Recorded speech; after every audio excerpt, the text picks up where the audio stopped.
We'd like to welcome you back to part 3 of our current event and weekly Bible study for May 29th, 2017. Continuing on with the old Muslim expose that we're doing here. And I don't do as much of these as I used to, but I cannot just not stop. I can't just stop talking about this with all the atrocities that are increasingly going on. That I'm sure the mainstream 501c3 corporate church, for the most part, stays pretty much silent about, And we're going to be looking at that. We're going to be looking at one of the some of the how the old mainstream churches in America are yoking up with the Muslims in America. And I put it later in the study so you could get a little feel for what Islam's all about. If this is the first time you've listened to a study on this, I've probably done more studies on Islam than just about any other subject I've ever reported on, because there's so much to report on. There's so much goodness, as you can see, to report on. We're going to be looking at that a little bit later, but here's another one.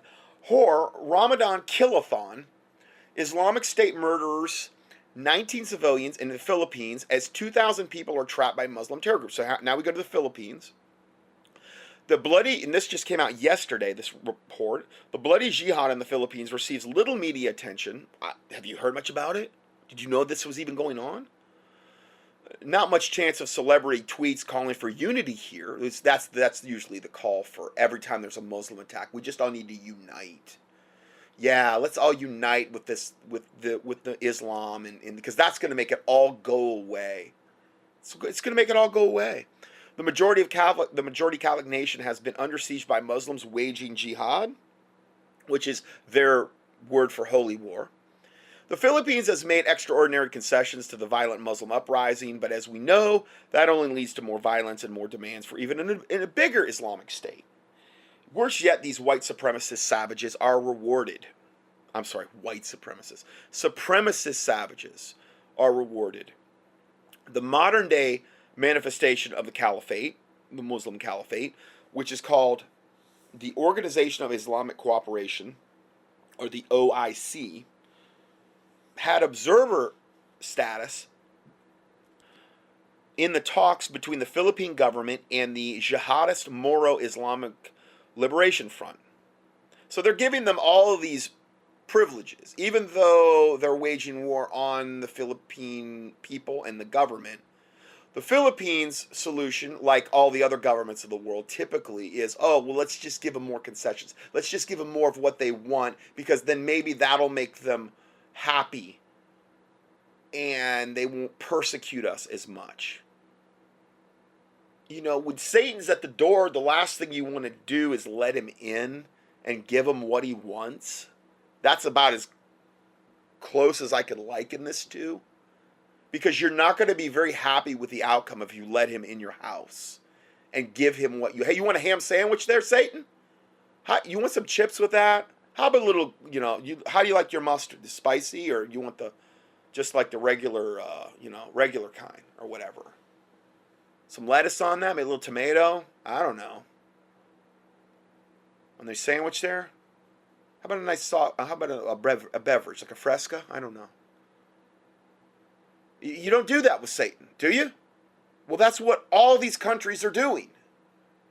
And they're thinking that appeasing Satan, of course, I really don't believe they think that. I think the New World Order, that controls the countries, know exactly what they're doing it, and they're doing it all on purpose to destabilize this so that people will eventually beg for a New World Order, a global government under the Antichrist and false prophet, who will supposedly be the only ones that can make all these problems go away, and for a time it will appear that way, because they're going to be the only ones on the planet that have ever come about that can truly bring Islam and all the other religions under one banner. You know how they're going to do that? Through signs and lying wonders and miracles, and by supposedly fulfilling a lot of the Islamic prophecies that the Islamists have been waiting for to be fulfilled. Because remember, at the end of the day, Islam is a religion.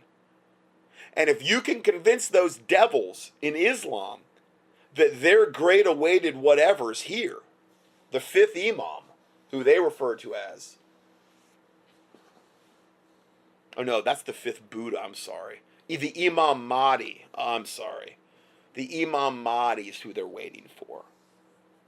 They could, if you can convince them that he's the dude, he's the guy, he's the man with the plan, then they'll fall in line and they'll do what he says. And if he says, okay, guys, okay, stop the killing for a time here. We got to calm down here. We got to get on the same page. We got to have a one world government, one world religion, one world currency, one world everything under Antichrist and false prophet. They'll do that. That's what's coming. Okay, so all of this is leading up to that. All of this is setting the stage for that, which is what the Bible says is going to happen.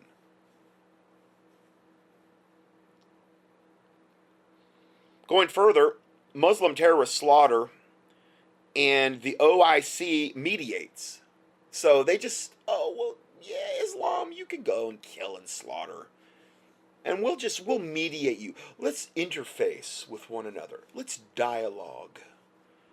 Because we know you have a voice of reason in your demon-possessed cranium. And that voice, that demon can be reasoned with if we're just nice enough to them. Yeah, and the demon's like, yeah, okay, give us this and give us this. And yeah, we'll do this. And then they get what they want through their Islamic con job. And then they go right back to the same behavior. And then all they're trying to do is strive to get to that third phase that I talked about, where they're a majority, where they've bred enough Islamists and they've got enough power and enough weaponry where they can basically subjugate the infidels and kill them or make them convert under penalty of death. That's what they do in every country. That is the only goal. Total subjugation and domination. A worldwide Islamic caliphate. That's their goal. There's no in between, and this is their doctrine. The Philippines, a former American protectorate and 95% Catholic country, has to give up territory and share wealth with the jihadi rebels. The geniuses over at the New York Times declares that the eruption in Islamic violence in the Philippines and suicide bombings in Indonesia have found a common bond. ISIS. See, let's all blame it on one faction of Islam, because all the other guys are good. They're good guys. Remember when I read you the quote about moderate Islam? How they shelter, breed, protect, fund. No, it's not just ISIS. It is Islam. That is the problem. This is what the narrative they want to paint. No, it's just the radical elements of Islam. It's not Islam itself. Islam itself is obviously a religion of peace. Yeah, obviously it's a religion of peace. 100%. I mean, let's just look at some of the Quran quotes. Quran 2:191, slay the unbelievers wherever you find them. That would be you and I, guys. Sorry. We're unbelievers in Islam. Quran 3:28, Muslims must not take the infidels as friends. Quran 3:85, any religion other than Islam is not acceptable. So there's no tolerance there. There's no in between. There's no wiggle room. Quran 5:33, maim and crucify the infidels if they criticize Islam. Quran 8:12, terrorize and behead those who believe in the scriptures other than the Quran. Quran 8:60, Muslims must muster all weapons to terrorize the infidels. And again, an infidel is a non-believer in Islam. So if you're not Islamic, every other person around you is an infidel that doesn't believe in Islam. Any other religion. And I mean, beyond Christianity, any other religion. But they really, really hate Christians, and they really, really, really hate Jews. Those are the ones they really, really, really hate. They have a special hatred for them more than anybody. I'm sure it has nothing to do with all the devils that demon possess them at all. Okay. Quran 9:5, when opportunity arises, kill the infidels wherever you find them. Quran 9:30, the Jews and Christians are perverts. Oh, they're one to talk. They're one to talk on that subject. Perverts. Okay. The Jews and Christians are perverts. Fight them. Quran 9:123, make war on the infidels living in your neighborhood. Okay. Quran 22:19, punish the unbelievers with garments of fire, hooked iron rods, boiling water, melt their skin and bellies. Now that's personally my favorite there. That's That's a nifty one, if you ask me. I mean, that's, they're getting, Allah's getting creative there. When I'm saying here. Okay, Quran 47:4. Do not hanker for peace. Hanker. Wow. It's not a word you'd think you'd see in the Quran, hanker. Anyway, hanker for peace with the infidels. Behead them when you catch them. They should make shirts. Islamic shirts. With that last part of the verse. Behead them when you catch them. Like that. Catch them. Just not them, them. They could, why not? I think that'd be great if they put out those shirts and had all the Muslim people in America mass distribute them by the millions. Behead them when you catch them. Infidels. It'll say infidels at the top. Behead them when you catch them. Quran 47:4. On the front and the back, like a placard almost, like the guys that used to wear sandwich boards. Why not? At least their true intentions will be out in the open. Why not? At least it's right there in the Quran. I don't see anything wrong with it. I mean, obviously, I see something wrong with them with what I'm saying, but I'm talking about why not get it all out in the open? Why not let the truth all come out? It's right there.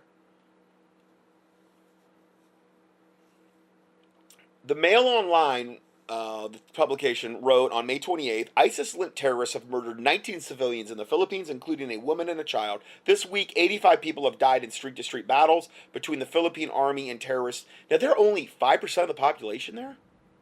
Because it said it's a 95%. Now, granted, this part, yeah, it's mostly Muslim. So, in other words, there's some cities that are probably like 1 or 2% Muslim. But there are some cities, and when you get that dynamic where they become dominant, this is what you're going to see break out every single time. You have to understand, it's the demons in them that are inciting them to do this. These are demon-possessed people that are being told by the demons that possess them, go out and do this. You're not a real Muslim. You're not a true Muslim. Show your zeal for Allah. Kill the infidels, slay them, subjugate them, rape their women, do whatever. This is like a serial killer's dream religion, or a pervert's. A pedophile, pervert, serial killer's dream religion.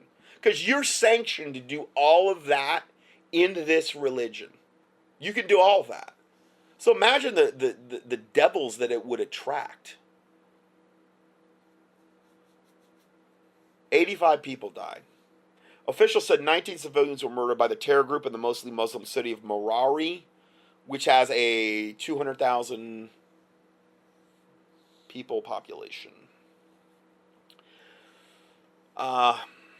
Then you have the quote by Filippini, former Department of Homeland Security official, 70% of moderate Muslims breed, raise, shelter, and support the other 30% of radical Muslims. That's well known in Homeland Security. Another false narrative he criticized was the fiction that radical Islamic organizations won't cooperate, especially if they fall on the opposite side of the Sunni-Shiite divide. This is another big thing I've seen. Yeah, but it really matters if it's Shia or Sunni or Shiite. Yeah, but hold on. Let's read a little further. Haney stresses that obedience to Sharia law, which he said radicals across the sectarian spectrum are 80% in agreement on, and the desire to impose it upon secular governments was a powerful common interest, meaning Sharia law was common ground. Even the Shia, the Sunni, the Wahhabi, whatever, they all share. They can even, the enemy of my enemy is my friend. Well, they can view that as other sects. And, okay, great, get into a position of power, and then you can start fighting again. But until we get there, we have common ground. We're all kind of moving toward the same thing, which is imposition of Sharia law. Total subjugation of the infidel, in other words, in society. It's like the solar system and the Sharia is the sun, he said of the Muslim continuum. Meaning, this is Filippini, former Department of Homeland Security, said that. So there's other the solar system is different planets of which differ are different sects of Islam, Shia, Sunni, all these whatever. But the sun is the Sharia. They all have that as a common ground. They all use that as a source of life. In the Quran, I would imagine. The centrality of the Islamic legal code to radicals cannot be overstated, he observed, that of all them, the list imposing Sharia as one of the primary goals and believes strict adherence to Sharia is a defining attribute of true Islamic faith. See, they can all agree on that, which is, pretty scary because they all have that as common ground. This is precisely the understanding that Obama administration aggressively prevented counterintelligence analysts from reaching. Why? Because he was and is a Muslim at heart. So he installed and littered Homeland Security and all of these other governmental department agencies with Muslims. And again, it just came out yesterday that one of the main leaks now coming from the Trump administration is from one of these devil Muslims. Just came out today. Okay, of course they're going to want Trump gone. And he's surrounded by enemies. Absolutely. Haney noted analysts are not supposed to discuss concepts like Sharia or jihad because such discussion is deemed insensitive. Because we want to, in light of all the stuff I've said today, don't we all really want to fall on our knees and beg God to forgive us for not being sensitive enough to Islam, to Muslims in general? I know I do. I know I do. I feel very convicted about it. I don't know how I've lived with myself as long as I have. I really don't. It's horrible. Anyway, next warning. Warning, yeah. News report. End warning. Former Muslim sends dire warning to the entire world. Islamists only seek Sharia-compliant world. This is a former Muslim. Yet more confirmation on what I've just said. And whoever is in their way is their enemy. While millions of liberals continue to embrace their own and America's destruction. Because they're going to destroy the liberals as they would anyone else. So why are so many liberals suffering from cognitive dissonance and don't even realize it as they blindly support the rights of unlimited Islamists to come into America? The Quran forbids women's rights, marital choice, free speech, gay rights, and religious rights. And I say gay rights because we're talking about the liberals here that want gay rights. Even though, again, it's okay for the Muslims to have their chai tea boys. It's okay for them to rape little boys. That's fine. Or be pedophiles. That's all good. Or bestiality. That's okay. But don't be openly gay, evidently. Oh. Okay. So it's way worse for two men to have consenting, disgusting homosexual sex with one another, which is disgusting. I'll give you that. You got me on that one. But it's okay for you to forcibly abduct a little boy and make him your sex slave. That's okay. That's all good. I mean, like I said, I was watching that one documentary in this, and I mean, it's like some PBS documentary, and I mean, they're interviewing the actual, taxi drivers in, Pakistan and stuff, and he's like, yes, when I have a break or whatever, I'll go to the slums where all the little Muslim boys are, and I'll basically take one and rape them right there in the street, and then, discard them as trash and go my merry way and do a few more cab fares. And I'm talking that was normal. In broad daylight. That was normal. Now, understand, I go back to Afghanistan and Pakistan because I believe that's the purest sense of Islam. Because where does the devil always take you if you let him lead you by the hand? Well, he'll always end up taking you if he can get you there. You look at the highest level Luciferians.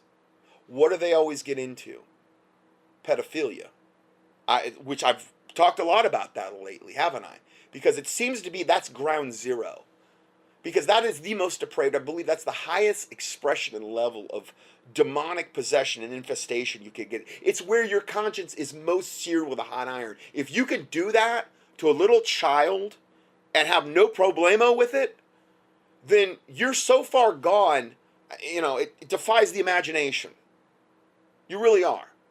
You're done. I don't see those people being saved for the most part. I mean, come on. Let's be realistic here. Just don't hear a lot of testimonies from former pedophiles, getting saved. It's, I'm sorry. I just don't hear about it too much. I'm not saying it never could happen or it never could occur. I'm just saying you don't normally hear that. I think it would be the lowest demographic of any population, sect of the population to be saved. That's just a normal thing over there in Afghanistan, in Pakistan, in those places. I mean, it's some really, and then, they dress the little boys up as women and bring them into these little parties they have, and they went in, they were filming it right there. I mean, this isn't like I'm making this stuff up. They were proud to evidently bring them in there. I guess they had no problem with it, and they bring them in like a bunch of drooling, sick pedophile devils, and they're all in there, and they have one little boy come out at a time, and they like all gather around in like a room, and the little boys are dressed up like they've got like makeup on, and they're dressed up in like veils, like like the, I don't know, like you would think of Middle Eastern women in like the times past, and they come out there and they're dancing like seductively like a woman would in front of them, and all these guys are around, and then they literally bid on these kids at the end of the night. Like, I want to take that one. And that's how they get their chai tea boys. And they're literally like their little sex slave until whenever. And then they grow up and do the same thing. The chai tea boys. And it repeats because it's just, you're totally demon. The best way to demon possess a little one is to sexually abuse them at an early age. Sodomize them or whatever, all the other garbage that they're doing. And that's what they do. That's their religion. That's how they practice it, essentially. And they all consider themselves good Muslims. So I'm just saying, that's what they do. Okay, so going back to the main report here, why would liberals, many of whom are women and gay, okay, support the rights? And I mean, we're talking the most self-centered people that, again, want everything now and they want it their way, like Burger King. I want it now and I want it my way. Instant gratification. Totally self-centered. I read this thing yesterday. It's like, I don't know how many selfies are taken per day now in America. How many millions? The people are just obsessed with, here's what I'm eating. Here's my life. Look at me. Oh, how many likes did I get on Facebook? How many whatever. Their whole life is based around this. Okay? And it's like, I'm not saying everything that goes on Facebook's evil or wicked. I'm not saying that. But it's like, there's a lot of people, this is how they literally base the happiness of their life off. How many likes I got on a picture that's heavily photoshopped and doctored, that doesn't even represent what they look like, or whatever. And these are the same people that are heavily medicated and whatever. It's just unbelievable. Anyway, why would liberals, many of whom are women and gays, support the rights of those who want to outlaw their own rights? It makes no sense whatsoever. As the 2016 story from Town Hall reports, Muslims overwhelmingly hate everything liberals stand for. What will it take for liberals to stop giving terrorists who want to slaughter them for who they are a free pass? I don't know. I just think they're so demon infested as well. And the prince of this world has so blinded their eyes, as the Bible talks about, that they have no more ability to reason, no more ability to really think logically. I don't know what else to think. According to a true women's rights activist, former Muslim Ain Hirsa Ali, who was raised in Somalia, in a recent Fox interview, she said on Tucker Carlson, who we heard earlier, that radical Islamic terrorists, quote, don't go to liberals and say thank you so much. We'll stop terrorizing you. because of some of the left, because someone on the left refused to identify terrorism's religious component. Islamists only seek a Sharia-compliant world. That is what that means is that is the Islamic boot across your neck and all of your family's neck, and your life is totally ruled every day by Sharia. That's what they want for you. Ali said in the wake of Wednesday's attack in London, a city with progressive leadership, and whoever is in their way is their enemy. Absolutely. All right, let's go further. Let's go ahead and play this little clip here. And now, this just came out today, and here's the thing. Again, like I said, I'm going to still glean from CNN or MSNBC or whatever. And this is a clip from Alex Jones. The point here is what's going on and what's happening to him is not something that can be debated. It is reality, and it is happening, just like it's happening to Sean Hannity and a lot of other people in alternative media. I'm telling you right now, they're all in with the chips, and they are all in with shutting alternative media down. And if that happens, man, I don't see how we recover. I don't. And I understand what the Bible says about the tribulation, all this, but I also think we should be good soldiers and fight and fight evil and expose wickedness. And the main platform for doing that right now is the alternative media, and the Christian alternative media in particular, I believe, even though it doesn't have near as big of an audience as the regular alternative media. But obviously, I think what I'm presenting is hopefully what I'm presenting has a lot more truth than what you're going to get from Alex Jones, is I guess the point I'm trying to make. Because I'm trying to come at it from a biblical standpoint here. He interjects so much garbage, I've got into this before on so many levels. You just got to be super, super careful. You got to do a lot of gleaning. But I just went up there today and I tried to click on a Paul Watson video, and I don't even know. I'm going to try it again right now. And I mean, I couldn't get in it. Because it said, no, you've got to, I wonder if I can get in this thing now. It said, this is private. Like, private? It's a public video. Sign in. And I even tried to sign in, and it wouldn't let me. It even blocked that. It had everything blocked, that you couldn't even click on the thing. No, it's still not up. It's the lead story on InfoWars right now, and it's called The Truth About Refugees. What the media will never tell you. I cannot believe they haven't got this fixed yet. Maybe they can. I don't know. Paul Joseph Watson. Video is private. When he first came there, I couldn't even stand listening to him because he was almost pro-Islamic. He really was for a long time. He's finally got the memo because it's come to his own backyard. And now he's putting out some real... And the thing I like about him is he tends to document a lot of the stuff. Like the video we heard earlier with him. He's showing you the stuff in the background as he's saying it going on. You can't say, well, it's all disinformation and lies from the whatever. Well, yeah, but he's showing you all the stuff going on, documented in the background. So, no, actually he's not. But yeah, I really want to watch it, but I can't. I can't.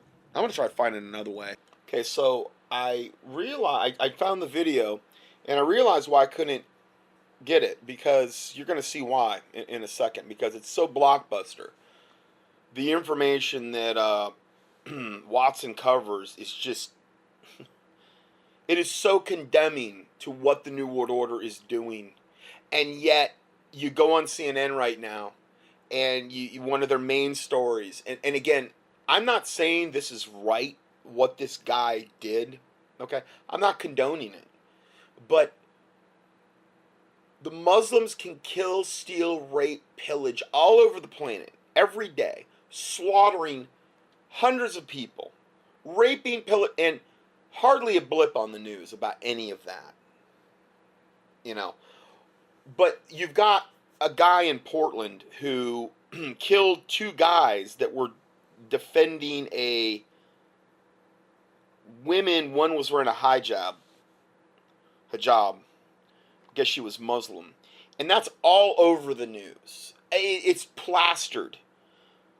And you know, they're calling Trump to get on board, and all of this is this whole thing about phase one that I just talked about. Islam is the victim. Islamophobia. That way, people like me will keep their mouths shut because things like this happen. And who could blame society as a whole? I'm not condoning what the guy did, but you're going to have things like this happen when you've got all the atrocities committed by Islam happening on a daily basis.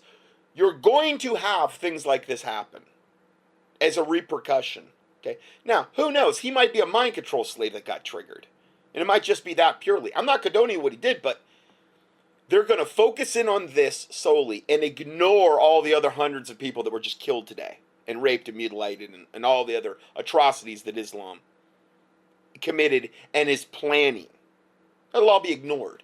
This will be the only thing that they focus in on. And they're doing all these heartfelt things of memorials and about the two men that were killed, and the other one had a serious injury, and they were defending these two Muslim women, and the guy was a white guy, of course, that was going after the two men with a knife, and it looked like they were all white, the guys that defended her. So, I mean, you can't say it was like, you know, racially some kind of biased thing on that part, because two white guys died defending two Muslim girls, and the other guy almost got killed, and he was white. So you can't really say, oh, look at these horrible white people. Two guys died as a result of this, and they were both white, and the other guy almost died. The nature of the Portland attack, as well as the suspects' racist and provocative actions at a rally in April, led many to call on Trump to denounce the attack, and others like it. He's already come out and done that. Listen, that's fine. Denounce the attack, I agree. But, okay, give equal billing to all the other... Oh, hold on, that's impossible, because in order to give equal billing to all the Muslim atrocities that were just probably committed in America today, he'd probably have to be up there for hours denouncing those attacks. See, those attacks don't count. All the other atrocities going on don't count. All that matters is their stinking devil narrative that it's fulfilled. That we all are worrying about being Islamophobic and not tolerant and not being politically correct. I could care less. I could care less. And then the Council on American Islamic Relations, CARE, which is a terrorist organization, which shouldn't even be here. Unbelievable ties to terrorism. I have documented that over and over again. Should be outlawed, should be banned. Called on Trump to speak out personally on the attack against the rising tide of Islamophobia and other forms of bigotry. Oh, Lord. I mean, what are we going to do? I mean, look at what's happening in Europe. They're about as tolerant as you could be over there. Things are working out really good for them. Sweden, the highest rape per capita on the planet of all the white women that they tend to go after. I'm just saying, that's what they do. It's not racist. That's what they do. It's admitted. Statistically. Fact. But you can't say anything about that. Not as a white person, especially. Oh, boy, no way. Shut your mouth. Nope. Other forms of bigotry, saying Trump had caused such a climate through his own statements and... Yeah, Trump caused all this. So see, conservatism, that's the fault of conservatives. No, you know whose fault this is? It's the New World Order. It's the elites and the globalists that are making all of this happen, that are creating this environment by bringing these devils in. Now, I'm not saying these girls were devils, okay? But I'm talking about Muslims in general. I think I've just documented enough in the previous, I don't know, whatever hour, 2 hours on Islam to convince people that Islam is a cancer. Worldwide, wherever it goes, it spreads its cancer. And most of the ones that are doing the damage are the fighting age men that are the ones committing the jihad and strapping the nail bombs on, and the ones raping and killing and pillaging. They're the main tool of Satan in Islam to do the most damage. But then you have the 70% moderates that are shielding, protecting, funding, and breeding, using them as breeders in order to increase the Muslim masses, in order for them to get to their needed populations where they can show their true colors. So, just more lies upon lies upon lies. Now, I found this video, and I'm going to go ahead and play it in its entirety, and it's no wonder I couldn't find it. It's no wonder that when you clicked on it, I mean, literally it had just got posted, and it was instantly, this is a private video.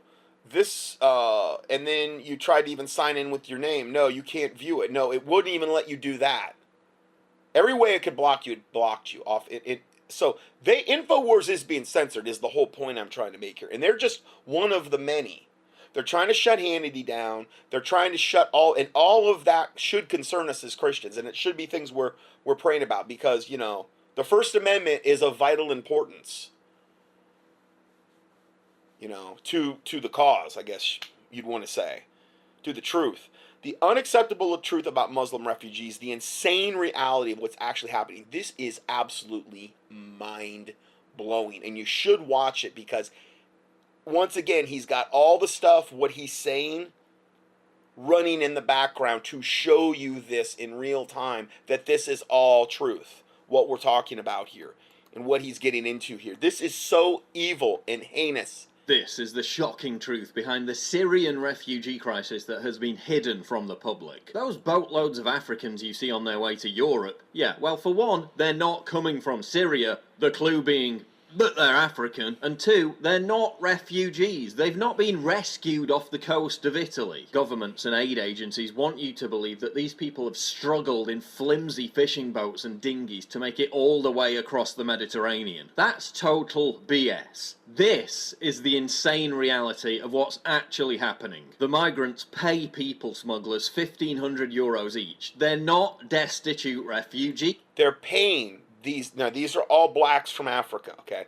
They're paying €1,500, which is like 2,500 US, I think. I don't know. I mean, it varies on the exchange rates, but nearly all migrants arriving in Italy are young men fighting age, okay, from West Africa, not refugees. They have cash for a ticket on a smuggler boat, €1,500, give or take, so they're not destitute. These people aren't refugees trying to, flee some war-torn environment, in other words, okay? That's getting on for 300 million in ticket sales last year. No, 300 million euros. West African migrants are a big business. You got to watch this video. It's these gigantic pontoon boats that are literally, they're stuffing as many black men as they can on these boats, on these pontoon boats, which would probably be about the most cheapest way they could transport people. These are the biggest pontoon boats I've ever seen in my life. And they are literally ferrying them over from Libya to Italy. Guess what? One of the places that we took over and destabilized, made sure that Gaddafi was dead, like we had reported on. One of their goals, remember the general that I said before, that was one of the places that they said after 9/11 that we were going to go in and take over, even though we didn't have any excuse other than 9/11, even though he had nothing to do with 9/11, Gaddafi, even though the people were happy with him, even though he had instituted all kind of programs in the government to help the people and provide them with college and all this stuff that he had done. Not saying the guy's perfect, but we went over there, destabilized it, made sure he got real dead, instituted our own basically puppet dictator, and guess what now? They're running all this racket out of Libya. That's where all these Africans are going. 1,500 euros per ticket. They're ferrying them over to Italy, which is a big trip over to Italy from Libya. Here, he's going to describe the rest here. This is a major way how all these Muslim men of fighting age, at least from Africa, are getting into Europe. This is the main way, and they're paid for. So they're making money. Not only are they accomplishing the goal of destabilizing wherever these devils end up, because I'm going to call them devils because they're Muslims, okay? And it wouldn't be any different if they were from Syria. They're coming there with ill intent. They're coming there on purpose, and they're releasing them knowing exactly what they're going to do, which is create chaos and destabilize whatever region they're put into. And this is exactly what is happening. The people smugglers then transport the migrants to a position just 12 miles off the coast of Libya. Just 12 miles. They then send out a distress call and the migrants are picked up by EU and NGO vessels. It's literally a taxi service straight to Europe. As the Spectator's Nicholas Farrell... Oh, so they're ferrying them 12 miles off the coast, and then the EU, or the NGOs, non-governmental organizations, which are things like George Soros, are picking them up and ferrying them to Italy. It's a taxi service of illegal immigration. And it's all being sanctioned by all of these devils in NATO and these types of people and all of the heads of these countries, like Merkel, and evidently whoever's the leader of Italy must be on board, and they're all doing it by design to bring all these devils in to destabilize all of these European countries. All being done on purpose is exactly what they said they were going to do. And they're doing it, and they've been caught doing it, and it's literally, I mean, he's got maps, all of this stuff in the background showing you exactly what they're doing, where they're being dropped off. I mean, it's unbelievable. Yeah, I'm looking at the map here. It says the safe port of Zararis is 60 nautical miles from the search and rescue area. So they basically bring them into this approximate area on these gigantic pontoon boats from this port of Zarari in and then off the coast of Libya. And then their search and rescue area, which is 8 to 12 nautical miles off the Libyan coast, where most NGO ships, like George Soros sponsored, I'm sure, but they're making good money off this. This isn't something they're even doing for free. They're charging big money to do this. But think about it. They can go into a country without a passport, without probably any identification, without having to go through any rigmarole like that. $1,500 is, or 1,500 euros is cheap comparative to the hassle you would normally have to go through if you wanted to do it legally, or if you were going to, do some rickety fish boat and risk life and limb to get over there. No, you're going to go over there in, relative comfort. I mean, this is total insanity. And it's totally sanctioning illegal immigration. This is just not sanctioning it. They're profiteering off it, and they're funding it, and they're making it all happen. So these NGO ships wait to pick up the dinghies from Libya, and then the 275 nautical mile route to Italy, to then another to search and rescue area used by the NGO ferries. So that's how they're doing this. Oh my word, this is unbelievable. That the people smugglers are actually in direct contact with aid agencies, which is why they're so often first on the scene to rescue migrant boats. And this is a criminal offence. The law states that the refugees should be taken to the nearest safe port, which would be Tunisia. But these NGOs are taking them straight to Italy. As you can see... Oh, okay. So yeah, they're right off the coast of Libya, like I said, via the destabilized government we created in Libya. Theoretically, they should be going right to Tunisia, which would be theoretically the nearest safe port. But they're not doing that. They're literally bringing them. They're 8 to 12 miles away from Tunisia. No, we're going to bring them 275 nautical miles north to Italy, because evidently that's the only place they can offload them. Even though they're only 8 to 12 miles from off the Libyan coast, and that's just where they came from, and they all did it on purpose.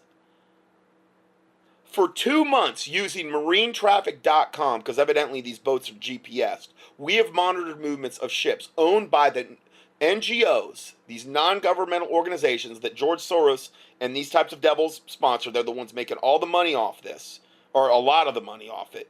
It's a combination. It's between the human smugglers working with these NGOs in order to profiteer off this, and then in order to bring all these devils in so they can go into these countries, Italy being the first one, and start the destabilization process.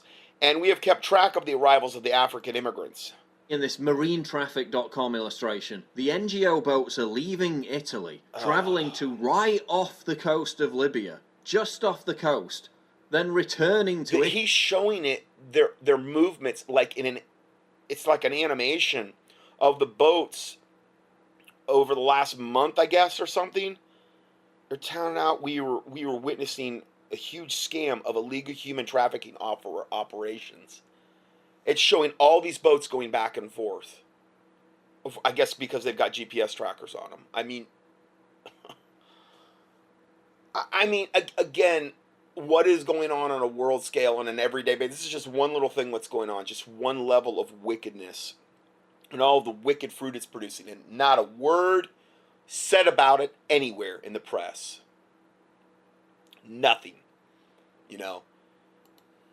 Italy with their human cargo. It's literally a taxi service. And isn't it ironic that the only time these boats are diverted from Sicily is when G7 elitists are in town? It's a security threat for them to be faced with the very crisis they created. An investigation in Italy found that most of the NGO ships are German. Even the EU border agency Frontex accused... Which would make sense because Angela Merkel's like ground zero for all this wickedness and what has happened to Germany, and as a gateway portal really into the majority of Europe as well. It's unbelievable. Aid agencies of helping, quote, criminals achieve their objectives. The people smugglers contact the aid agencies directly, knowing... He's skipping over a lot of stuff here. I mean, its annual report says smugglers now hardly bother to telephone the Maritime Rescue Coordination Center in Rome to be picked up, preferring to call aid agency vessels directly, which would be the NGOs that people like George Soros would sponsor. The reason is obvious. These people will not arrest them or confiscate their vessel. Why would they ever call them? You've got the NGOs basically waiting, and then they can just bring them right in. I guess they have safe port. They can go right in there, unload all these devils, and then go back for more. And they're doing this all the time, every day, at 1,500 euros a head. But it's a lot cheaper, like I said, than if they tried to do it any other way, and it's a lot less. There's no risk involved at all. I guarantee you, nobody's dying in route on this stuff. They won't be arrested. I mean, they've all got brand new life jackets on. The boats are packed, but still you can tell the boats aren't overloaded. They're able to carry this load. It's unbelievable. Quote, since June 2016, many boats have been rescued near the Libyan coast by aid agency vessels without any prior distress call, suggesting the rendezvous has been pre-arranged. Italian prosecutor Carmelo Zuccaro says he has evidence of phone calls between criminal people smugglers and NGOs like Save the Children, Proactiva Open Arms, and SOS Mediterranean. George Soros Open Society-backed foundations like Avaz.org, Medicine... I tell you, this guy, every time I see him, he looks more and more like a reanimated corpse. I'm sorry, he looks fresh out of the casket. This guy is so evil looking, I can't even hardly stand to look at him. He looks like he's been dead for about 20 years. And this is the devil behind this. Brzezinski just died. And then David, both of those guys just looked so evil and wicked I don't know. It's just they all seem to have that same look about them.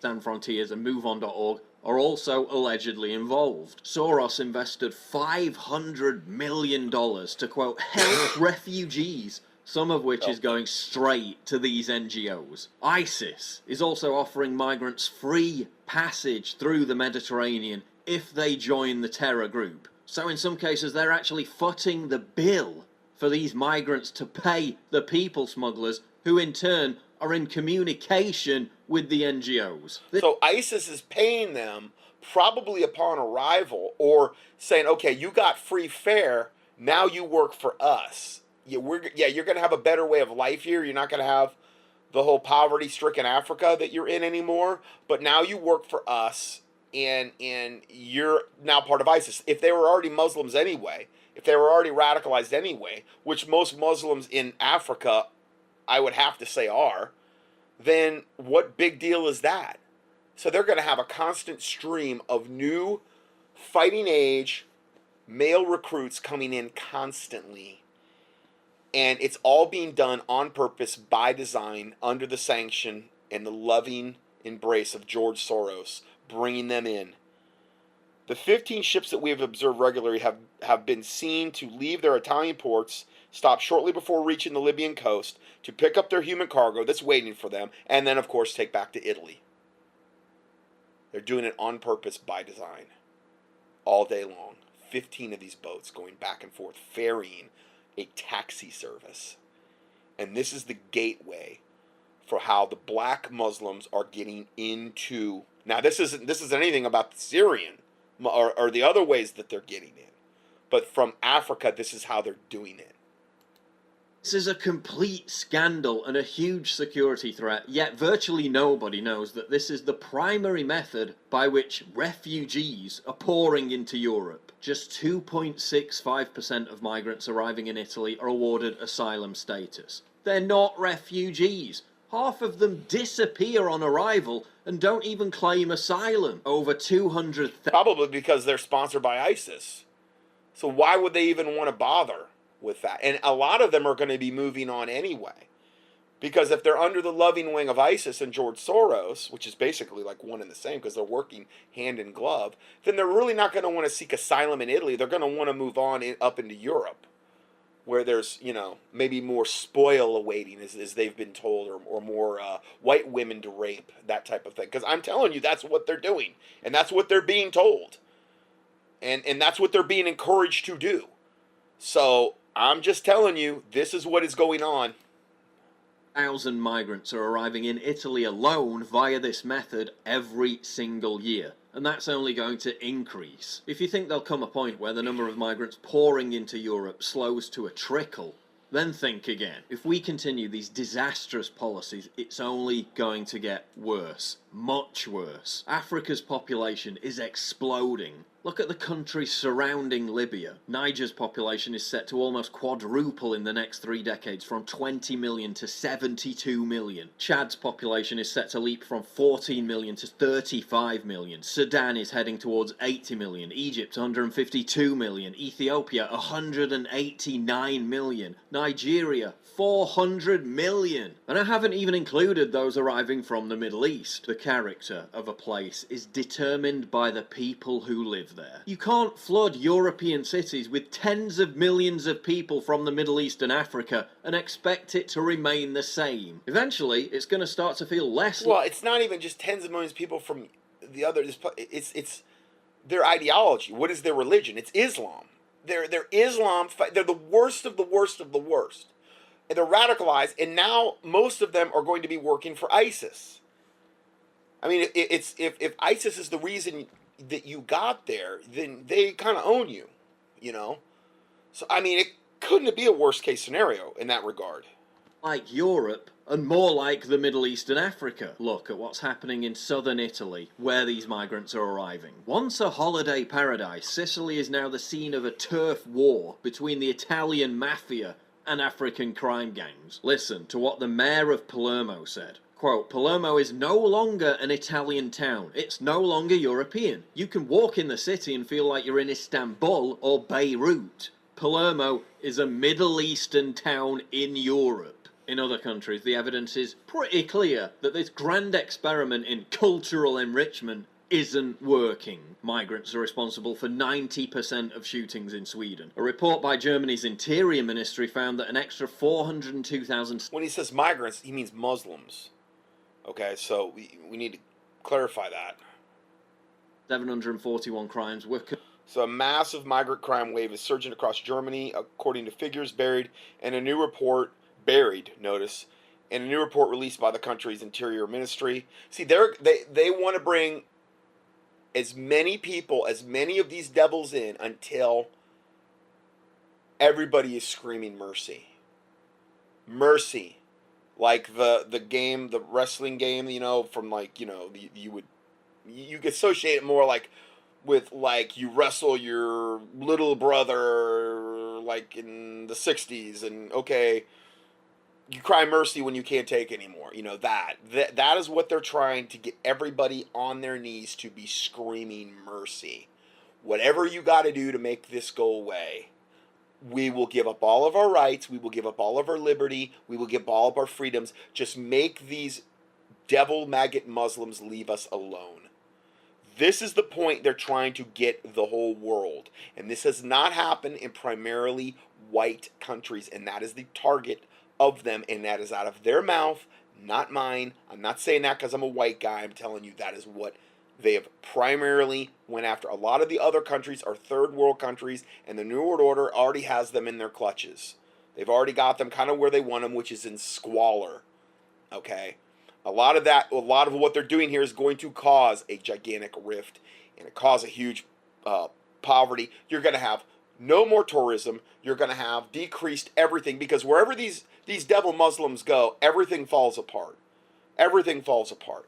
Who wants to go and have a business in a town that this is happening in? Who wants to, you can't do it. You can't, so wherever they end up going, the economy of those towns just crumbles. It's just a matter of time. And then they're going to breed you out of existence on top of that. So wherever they go, it's like this cursed plague that will infiltrate. Unless, you root out that, but that's their main goal of the New World Order, is to not let that happen. Then everybody cries for mercy eventually, to the point where they're like, okay, we're going to give you our solution. The Hegelian dialectic, okay, where problem, reaction, solution. The reaction is mercy. That's what they're trying to get all these white countries based on. They've already pretty much got all the other countries around the world, okay? But the ones that are primarily of Caucasian, a lot of those they don't have quite yet. Europe is obviously way, way closer than America. I think Canada is a lot closer than America. And they're trying to get us all to that point where we all collectively cry mercy, and we will beg for the New World Order and a global government.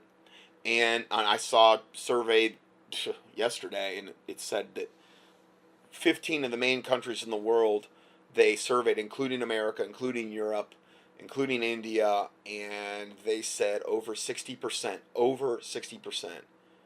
and that was the low figure, considered themselves a global citizen and said that they would give up freedoms, liberty, all these other things in order to deal with climate change and in order to deal with situations like this. So people are already kind of primed to. Now, I don't know. The reason I didn't talk about that is because I wasn't sure because the person, the company doing the surveying looked to be very evil to me. Looked to be like, oh, well, we're going to pad the statistics. So I'm not 100% sure. But I can't believe, I don't know who they were polling. Like the demographics, are they polling liberals? And they're not telling us? But it was pretty disconcerting, nonetheless, seeing that.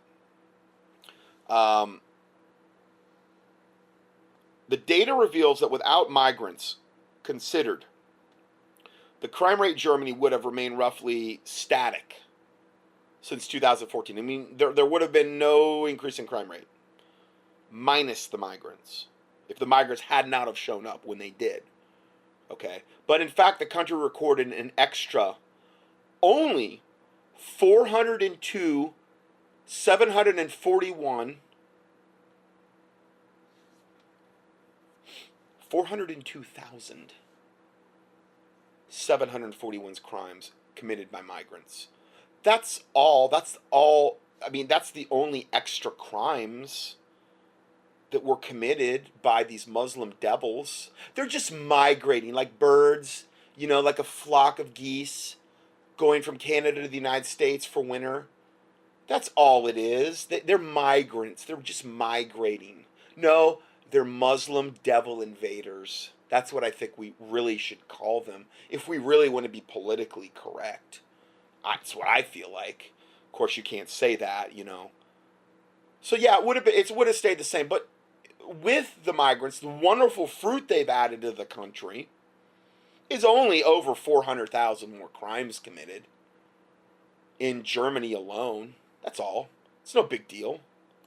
committed by migrants, with non-Germans accounting for 27.6% of total offences. 500,000 migrants in Germany are on welfare benefits. Gang rapes of So girls they're and women. sucking the system dry, which they view as jizra, which is basically the infidels paying us these Muslim devil invaders that have no claim or right to the land that come in and invade instantly consider the infidels that they should be paying them to be in their presence, and they tolerate us through this jizra tax, which is basically them kind of, and they don't even do this, but we pay them money so that they leave us alone, kind of, not really though. They really don't leave you alone that much, but they let you live, I should say. Now where it gets really bad, and you pay jizra, it's like, okay, well, we won't behead you, we'll let you live if you pay us jizra every whatever week or month or whatever. But that's how they view this. And they come in and they suck the system dry, and they have no problem at all. They're doing it in America in spades. I mean, my listener just wrote me this, and she wanted me to keep her anonymous because, you know, a lot of people are getting really, really super afraid of what is going on here. And I just want to... Okay, so she says, I've seen this aggression firsthand. Now, this is what's going on in America, and I'm going to get to this in a little bit. But she says, I've seen the aggression firsthand by Muslims. The Muslim who was president, meaning Obama, stacked the DHS, Department of Homeland Security, with Muslims and a lot of other, which, you know, Trump's done very, very little, I believe, to remove. Which, again, this should have been priority one. You go into an administration and 95% of the people are your enemy. You get rid of them. First priority. Or they're going to be working against you from day one. It's exactly what has happened. So, again, it's just mind-boggling that no more's been done on that end. But anyway, he stacked the DHS with Muslims at the top years ago. Go to any grocery store where I live, I'm assuming it's Michigan, and they are in fancy cars with bags and bags and bags of groceries as they whip out food stamp cards. And they've also got their designer purses and their Prada whatever. And again, fancy car. I've played the videos of this actual dynamic, people filming them. These devil Muslim women particularly that'll go there with their kids in their fancy cars, in their designer handbags and designer shoes and designer clothes, and they have the audacity to whip out their food stamp cards and haul lots of children and go off with all the groceries. Well, they're pumping out kids because that's what they're told to do. That's the main way they take over societies. They breed them out of existence. Their breeding rate is way higher than ours are, than the normal American would be. Okay, so every child they have, they get more benefits. Okay, in cars, there's more children than either white or black or Mexican or Native Americans are having these days. So they're already accomplishing this. Understand, you give the devil an inch, he's going to take a mile. They've already got more than a toehold. More than a foothold in a lot of different cities. They're already doing this. This is happening in America. Okay, this is already way beyond that, though, in Europe. Women are becoming commonplace. Women in Paris are now protesting against constant abuse and harassment by gangs of migrant men. To demonstrate the kind of reaction they get from men, they visit a local cafe with a hidden camera. Okay, this is in Paris. 2 Parisian women going into a local cafe in Paris. And this is the reaction they're getting. And I would almost guarantee you this is not a Muslim no-go zone, because they wouldn't be anywhere near that. This is one of those areas that's probably going to turn into a absolute Muslim no-go zone in the very, very near future, but it's not quite there yet. If they went into a Muslim no-go zone, they probably wouldn't even come out alive. They wouldn't. Before they even get inside, their presence seems to disturb the other clients. There's all these Muslims out front sitting. It's wall to wall Muslim men in a coffee shop in Paris. Okay, and this is in Paris, Gay Paris.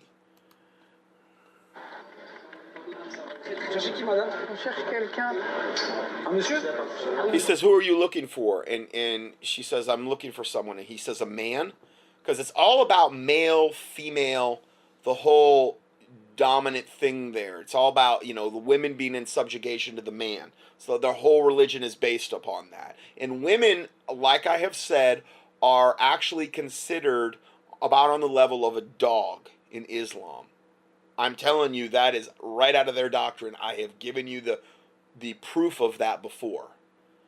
I mean, can you imagine where it said before, you must hate your if you take a Christian or a Jewish lady for a wife, you must always hate them in your heart. Well, I mean, they hate their own women already. Can you imagine what they would actually feel toward a Christian or a Jewish woman? I mean, wow. There are only men in here, and they're not very welcoming. I can't imagine. He says it's better if you wait outside. He says because they're just men in here. Why does it matter? We live in a world with both men and women in it. I can't believe this lady's doing this. I mean, she could get killed doing this. These people don't mess around. But it must be in an area that's not, like I said, it must be really away from a no-go zone, because I can't believe that you go into those places and, I mean, the guys will come out dead. I mean, they will not tolerate it at all. The bar owner doesn't want to talk. The other customers, meanwhile, are uncomfortable. She says, we'll make ourselves discreet. We'll hide in a corner. That's what I love about Islam, is these devils will go and rape a little boy and rape little girls and do all these unbelievably twisted, sexual, perverted things, and get so offended over the most minor things that go on in public. Like, they're so self-righteous. How dare you, a woman, walk into our male-dominated coffee shop and defile our land, especially as an infidel, you dog, is what they're really thinking. Now, if this was a Muslim no-go zone, they would not come out alive. They would just disappear, and they would be somebody's sex slave and be either forced to convert or die or be sold into sex slavery. That's probably what would... I mean, if this was a Middle Eastern country and she tried this in, is what I mean, they wouldn't... I mean, look at what's going on in the Middle East. You couldn't even do 1/100th of this and get away with it. She said he says there's just men in this cafe. She says, you think that's normal? What do you want to have coffee? What if you want to have coffee with your cousin, wife, or your friend? She asked the guy that's like the guy that works there. He says, my cousin stays at home. Basically, our women are in subjugation. They stay at home and they know it's good for them. That's what he means. You know what he says then? She could do what she wants, but not with me. They really despise their own... I mean, that's his cousin. It wouldn't matter if it's his sister or his wife. They despise their own, females in their lives. What an evil, sick, twisted, disgusting religion. This is why they have no problem raping women and doing all the garbage, because they view women like dogs. And where are all the feminazis at? Where's Hillary Clinton out there? Oh no, she'll wear a hijab and bow to the Saudi prince and all this other garbage in honor of them, as long as she gets their money. As long as she can, work with them to destabilize the world and advance the New World Order agenda. It says she could do what she wants. There's no gender mixing. It's no wonder that they end up raping little boys and stuff like that, and probably each other. Because, I mean, that's not normal. That's not normal to have, like, no gender mixing. What is up with that? Est-ce que c'est normal?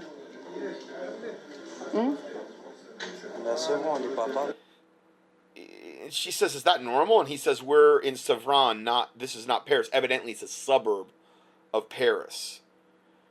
And she's like, okay. Même à Sevran, c'est la France. Even Sevran, we're still in Et France. alors, le 80... She says, we're in the suburbs. Or he says, we're in the suburbs. You're not in Paris. It's a different mentality.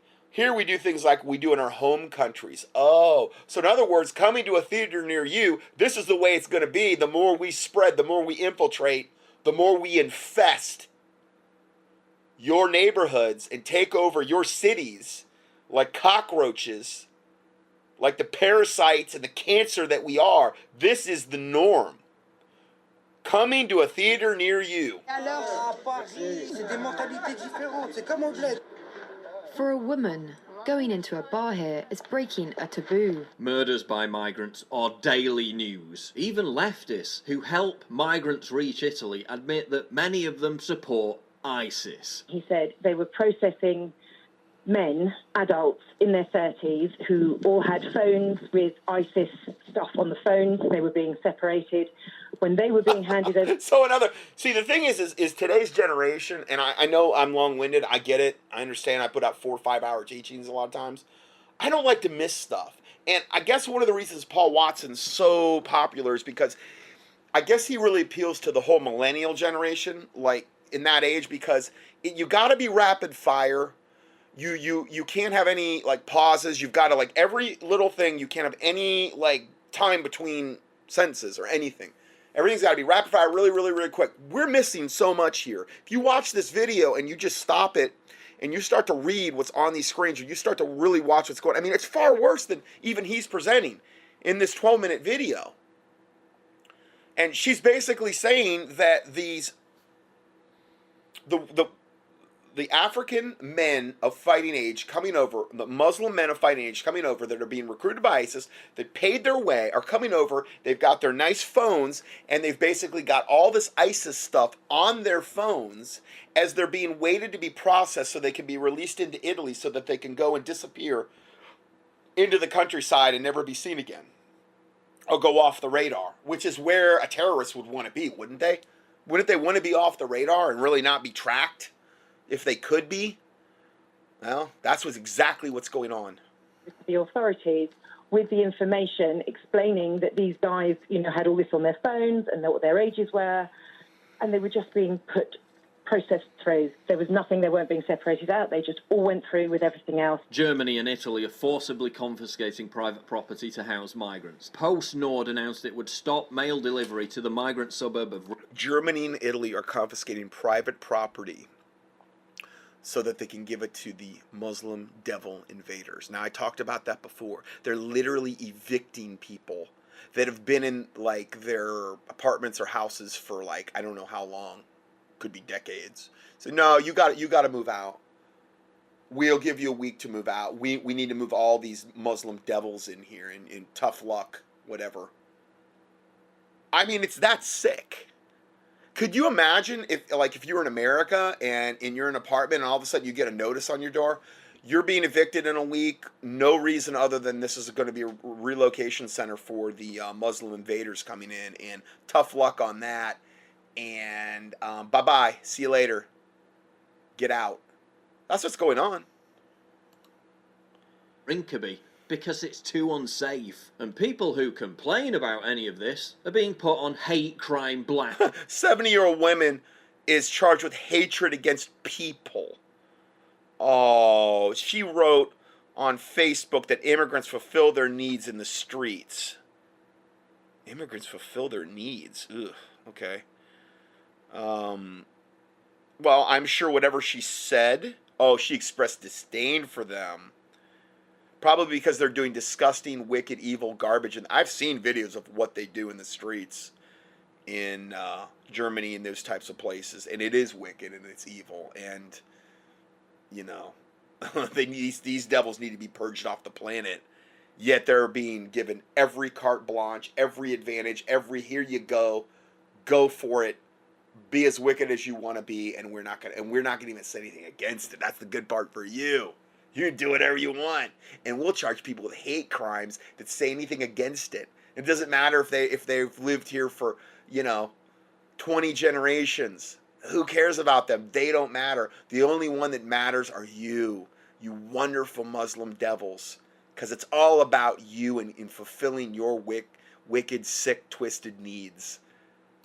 Lists. Social media giants are censoring accurate reporting as hate speech. What's the solution to this crisis? Well, it isn't to pander to racism, xenophobia, or to resort to futile stunts and identitarian vigilantism. In fact, that only emboldens leftists and the institutions they control to pursue their policies with more vigour, prolonging their delusion that they have the moral high ground. You're also not going to convince reasonable-minded people by becoming right-wing social justice warriors. It just turns people off. Listen, the individual migrants aren't to blame for trying to escape to a better life. If I lived in a poverty-stricken African country, I'd try to do the same, and so would you. But again, that's economic migration. It's not refugees fleeing war-torn countries. It's fundamentally dishonest to call... So in other words, that's not what's happening here.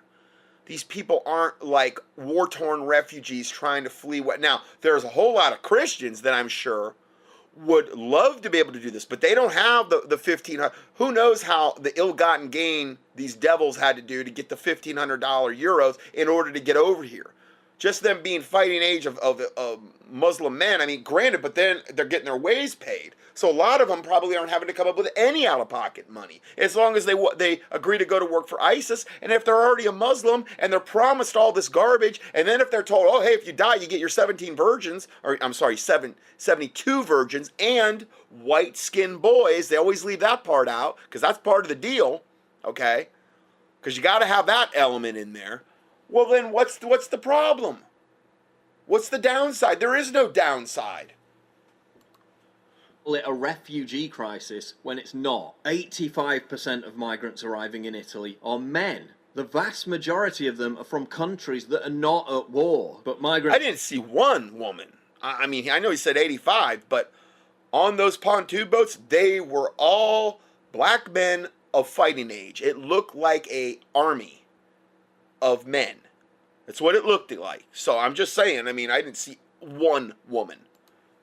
Didn't create this crisis. The political elite... So what are they going to turn to? They don't have any women of their own. Obviously, they're going to turn to the local population and view them as fair game. They view them as worse than dogs anyway, right? They're non-infidel. They're infidel, non-Muslim infidel dogs. They're fair game. And rape away. Created it. Leftist NGOs created it. They created it because they fundamentally hate Western values and are quite prepared to... It's the same people that Trump just chastised the other day when he said, you need to all be paying your fair share to NATO because you have all of these countries are in arrears to all the money, and they're saying America's had to do all of this extra. And I'm not saying NATO's good. NATO's horrible. But he did say that, and then he also said, I'm not going to sign I hope he goes through it and says, I'm not going to sign the Paris Climate Treaty thing, which would have just infuriated all of them. Whereas Obama would just go along with whatever they ever said. And again, I'm not saying Trump's perfect, but I'm saying that did happen. That is a fact. Okay, now whether he flip-flops on that, I don't know. But they hate his guts already, guaranteed. Destroy them to remain in power. Europe's loss of faith in its own achievements and culture. The continent's demographic collapse. This guilt-ridden self-immolation. This suicidal virtue signalling that led to Merkel to swing the borders wide open. It's all based on an existential crisis engineered by the leftist political elite, ensconced in ivory towers and luxury hotels, shuttled between banquets and private parties by their chauffeurs. They don't have to live amongst the societal crises that they create. They don't care about the impact millions of unassimilated migrants have on society or culture. They only care about power. It's showing the aftermath of one of the when the migrants go through there and all the trash and I mean they're literally leaving mattresses in the streets. These are the biggest savage pigs you can possibly imagine. They have no respect they don't, I mean, their own countries are like hellholes if you've ever seen any kind of documentaries on them, and they sure aren't going to have any respect for non-Muslim countries. So they're savages. They're literally of a savage type, just a like a demon with 2 legs and 2 arms. Basically, is kind of what you're dealing with here for the most part. What defined the West: rule of law, equality, with the empty platitudes of tolerance and diversity. And it's been catastrophic. The EU wants to force member states to accept more migrants. More migrants. Globalists will force EU to accept more Muslim. It's showing a picture of a mosque here. I'm assuming it's in Europe. Eastern EU nations rebel against globalist program. I mean, it is a ton of migrants, man. Or migrants, now I'm saying it. Muslim devils, I'm sorry. I need to be more politically correct. And they're all, doing their whatever, their prayer things and bowing to Allah, and they're all on their hands and knees. And I mean, it looks like a church they've taken over. And I mean, it's wall to wall. I mean, it is a gigantic church, wall to wall, all worshiping that devil moon god Allah. Macron is threatening sanctions on Poland for refusing to do that. The only solution is to... Poland is one of the nations over there that has not been capitulating to what's going on. They've really given a lot of pushback to the Muslims. So credit to them. And I know there are some other European countries over there, but they're trying to all be, strong arm and forced to comply and say, no, you need to take your fair share of these devils.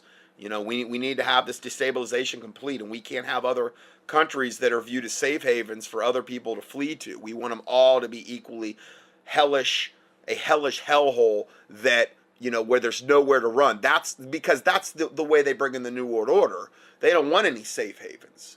They just want nowhere to run type of thing.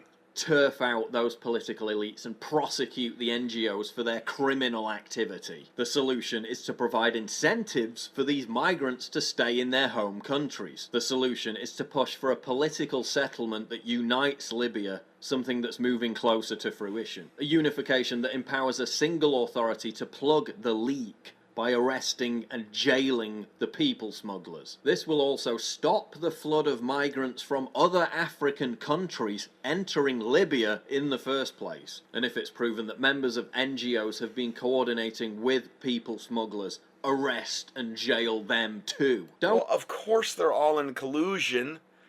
So I mean, you'd really need to take down the whole network, but in order to do that, you'd have to take down the globalists, really. Because I think if you took down the people smugglers, they just find other people smugglers that would do the job for them. They would find some workaround. These NGOs sponsored by George Soros. So,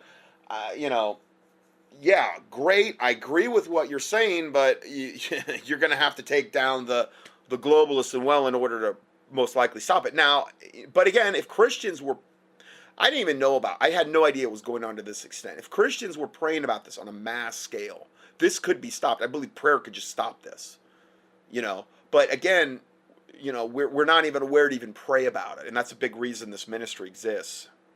Incentivize people smuggling by allowing NGO boats to be on standby to ferry these migrants into Europe at the drop of a hat. Italy could be about... I haven't seen one woman yet on one of these boats.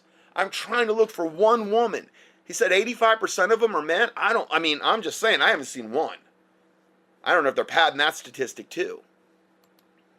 To prosecute these aid agencies, and we need to keep the pressure up to ensure that happens. There's an election in Italy next year. Polls show Beppe Grillo's five-star movement with a slender lead over the ruling centre-left party. The five-star movement has called out NGOs for providing a taxi service to migrants. If they take power, the racket is over, and the aid... I pray that five-star movement wins, is all I would say, because obviously that did just not happen in Paris, and whether they totally rigged it or whether it was I'm sure that it was a combination, but supposedly it was this gigantic landslide, and I don't know.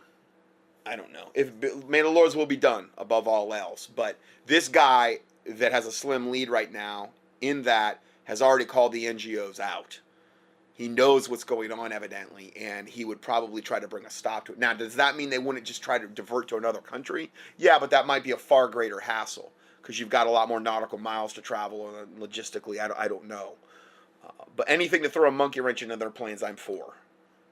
Agencies will face prosecution. The flood of migrants into Europe from Libya will cease. France chose virtual national suicide by voting for Macron. Yes. But Italy still has an opportunity to save itself and possibly the rest of the continent by electing Beppe Grillo. Look, I'm sure the Pope would be totally against that guy. Because anything, I mean, he's obviously been unbelievably pro. Let them all come in, demonizing anybody that would, it's not Christian to keep all of these devils out who want to kill us and slit our throats and who are mass slaughtering Christians on a daily basis. It's not Christian to keep them out that are mass slaughtering the very people that he says he's the leader of, meaning the Pope is the leader of the Christians of the free world, which is about the biggest joke I've ever heard, but that's how he would consider himself. Speech protests are going to do F all to stop these migrants pouring in every day. Railing against the symptoms, railing against Islam, and hey, I'm guilty as charged for doing that. But it doesn't count for anything. We need to stop these boats. We need criminal prosecutions and a permanent change. Well, true. I mean, if the NGOs, these people aren't going to get here on their own. Okay, they're not. They're not going to get. I mean, I'm not saying might not be a trickle of them to find some way, but not like this. I mean, this is like gold, red carpet. Come one, come all. We're going to give you every way to get here, every opportunity. We're even going to pay your way if you join ISIS. It would probably cut it down by 99.9%, the amount of illegals actually getting into these other countries. Of policy. The cultural identity of Europe is already being eviscerated.